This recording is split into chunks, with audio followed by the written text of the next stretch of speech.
doy la bienvenida. Ya a esta hora nos acompaña el ministro de Gobierno, Gabriel Martínez. Ministro, buenos días, gracias por estar con nosotros. Muy buenos días, Liz. Gracias por la invitación. Un nuevo episodio de violencia ayer en la penitenciaría del Litoral que deja como saldo 4 fallecidos y algo menos de 20 heridos. ¿Cuál pudiera ser la causa? Hasta ayer estaban investigando qué podía haber detrás de lo sucedido.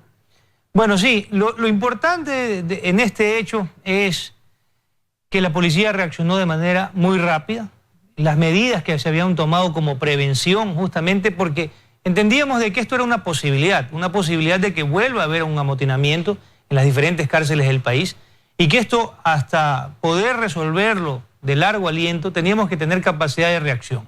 Esta capacidad de reacción le permitió a la policía ingresar de manera inmediata, obviamente al momento de escuchar los disparos, y poder desactivar algo que pudo haber terminado muchísimo peor, más allá de los 4 muertos y de los 18 heridos, 38 personas detenidas justamente para poder evaluar estos hechos.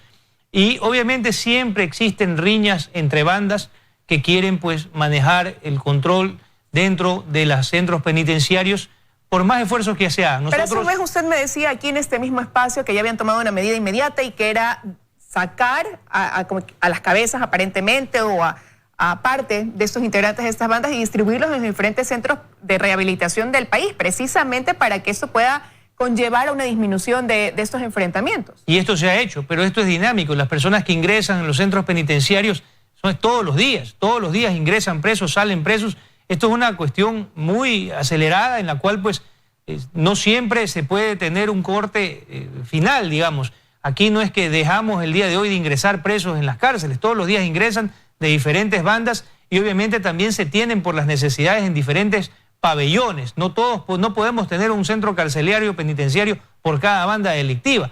Hay en ciertos centros como estos, como la penitenciaría, como la Regional 4, que son centros grandes, se los separa por pabellones. Pero aquí, nuevamente, nosotros vemos una falencia que la habíamos detectado también, que es el ingreso. Se han prohibido desde este momento todas las visitas a la penitenciaría. Se van a tomar acciones en esta semana adicionales para poder reforzarlo. Habíamos incorporado 200 nuevos agentes penitenciarios que fueron justamente para poder fortalecer la penitenciaría, pero que no tienen ni un mes de graduados y ya les tocó enfrentar esta situación. Y el ingreso de armas, ayer entre lo que requisaron, que usted ya mencionó aquí, ¿cuántas armas? También una granada. Sí, lograron decomisar 3 armas de fuego, una granada que fue explotada controladamente por parte de la Policía Nacional, que tomó el control de manera muy rápida, a diferencia de lo que sucedió en febrero pasado, en el cual no hubo ese dinamismo. Estábamos preparados ahora para una situación, porque esto no se puede corregir. Hay muchas personas que sienten de que esto debe de acabarse de un día al otro, y esto simplemente no es posible. Son problemas estructurales en los cuales tenemos un 30% de hacinamiento en ciertas cárceles, como en la penitenciaría de Guayaquil, un exceso de PPLs que obviamente vuelven muy complejo. Una cosa es controlar una cárcel pequeña, otra cosa es controlar cárceles de esta dimensión, con todas estas necesidades que existen y que obviamente no han sido atendidas dentro de su tiempo y que son soluciones a mediano plazo.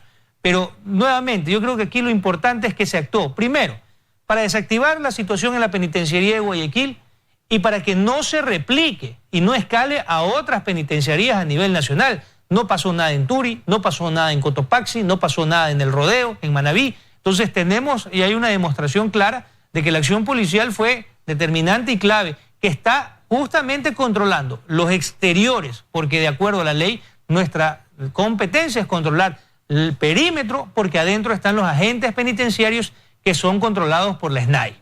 Ahora, ¿qué relación puede tener esto que se suscitó a 10:30 de la mañana en la penitenciaría del Litoral, cuando una hora antes hubo un caso de sicariato en la capital, en una localidad o en una vía muy transitada?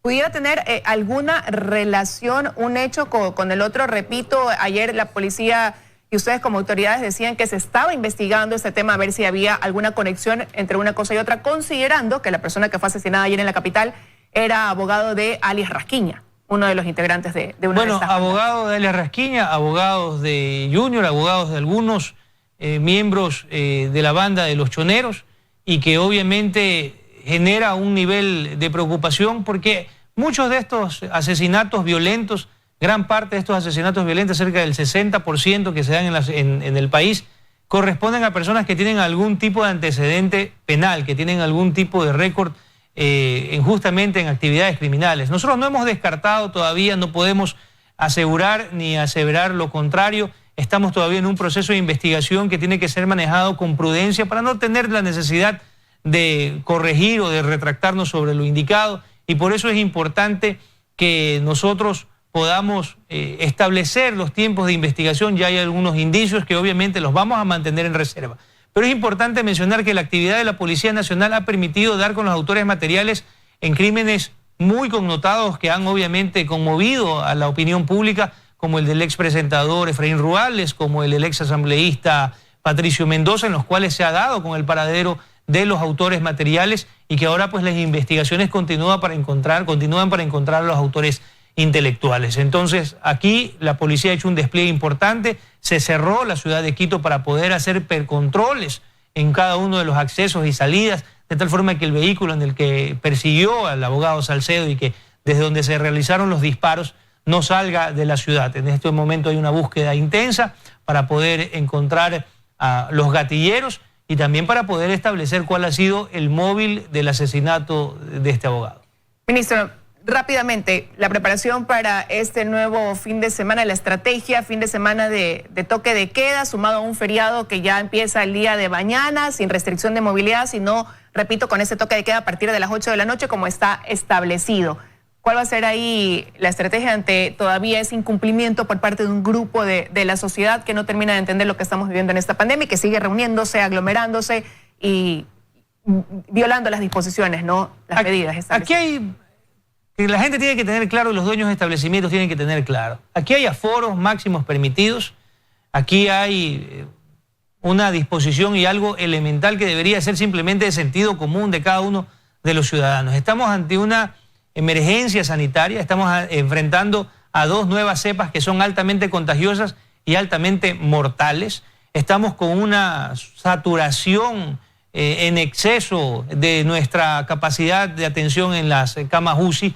Entonces, aquí nosotros vamos a actuar igualmente que lo hicimos durante el fin de semana anterior, checkpoints para controlar a las personas que rompen los toques de queda, operativos en todas las ciudades para poder observar. Recibimos 3.000 llamadas de indicando fiestas, se verificaron más de 50 fiestas clandestinas en las cuales fueron desarmadas, desarticuladas por parte de la policía, en algunas ingresando, usando el decreto ejecutivo e ingresando al domicilio, en donde hemos tenido fiestas de 60, 50 personas. Entonces, aquí hay una determinación muy clara. Se enfrentan a una sentencia de 1 año a 3 meses de prisión por romper el toque de queda. La Corte Constitucional nos ratificó ayer la constitucionalidad del decreto. Entonces, con esto vamos a actuar con muchísimo más fuerza, porque había personas que estaban opinando que probablemente la inviolabilidad del domicilio iba a ser descartada por parte de la Corte. Esto nos da una gran fortaleza legal para actuar, y obviamente aquí nosotros no queremos perturbar a nadie, no queremos llegar a los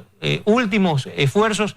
La gente tiene que contribuir, pero si la gente no contribuye, nosotros hemos estado atentos en la semana pasada incluso de las denuncias por redes sociales, para ir directamente donde las personas que están rompiendo las indicaciones y obviamente tomar las sanciones respectivas. Ministro, tengo que cerrar ya la entrevista y no puedo dejar de preguntarle por un tema que salió a la luz, una denuncia precisamente esta semana, y tiene que ver con una adjudicación de un contrato de una obra que se va a realizar, diseño y financiamiento para una concesión vial del tramo Cumbe, Cuenca, Azogues, Biblián, adjudicado a la compañía Hidalgo Hidalgo, donde uno de sus ejecutivos está vinculado al caso Sobornos con una sentencia de 8 años, y se comienza a cuestionar que esto se haya hecho ya cuando falta poco tiempo para que haya un cambio de gobierno con una obra, un contrato de tantos años con una implicación monetaria muy alta. Y entonces el cuestionamiento es por qué dejar encaminada esa obra, o no haberla dejado quizás para que ya la resuelva el siguiente gobierno. Es que hay que entender... Se lo pregunto porque fue en su época de ministro de Obras Públicas cuando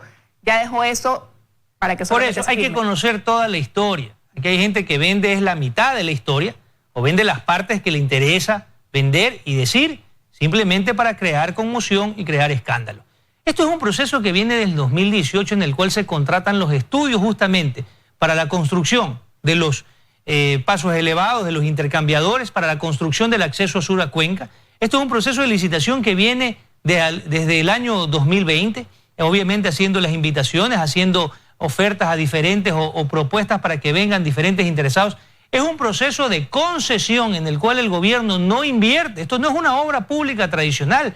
Aquí viene la compañía y concursó para ellos meter el dinero. 240 millones de dólares de inversión privada para hacer la construcción. Este fue un concurso público en el cual se lo abrió para varias empresas, tanto privadas, domésticas o extranjeras, para que participen. Pero esto depende a diferencia de una obra pública en la cual el gobierno paga, aquí tiene que venir el contratista con dinero de su peculio o dinero financiado. Se cuestionaba que quizás si éticamente se haya adjudicado una empresa que ya está, donde un ejecutivo, como repito, cuestionado, se hacía la comparación aquí por parte del asambleísta electo como que esa es la Odebrecht ecuatoriana, decía él, y también el hecho de que el 16 de marzo se da paso a esta adjudicación. Si bien es cierto, el presidente el 19 de abril dijo que ya no se harían más asignaciones, ni designaciones, ni contrataciones, por respeto para el poco tiempo que queda.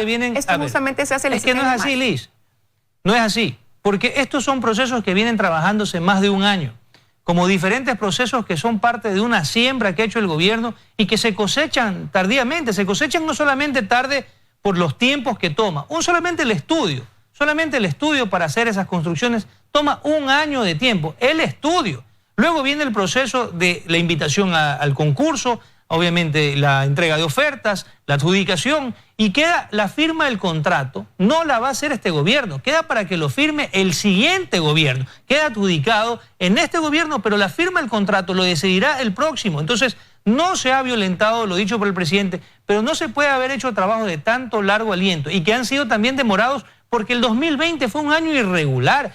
La emergencia sanitaria se nos llevó medio año y se nos llevó medio tiempo para hacer muchísimos proyectos del gobierno nacional. Entonces son proyectos, y aquí hay que decirle la verdad. Si hay algo irregular, que vayan a la fiscalía y presenten la denuncia. Nosotros hemos actuado, y esa ha sido la característica del gobierno, de poder defender los proyectos que ha hecho, porque han sido hechos de manera transparente. Con eso tengo que terminar la entrevista. Ministro, agradeciéndole que haya estado esta mañana con nosotros aquí en los desayunos de 24 horas. Muchas gracias, Liz. Gracias a usted.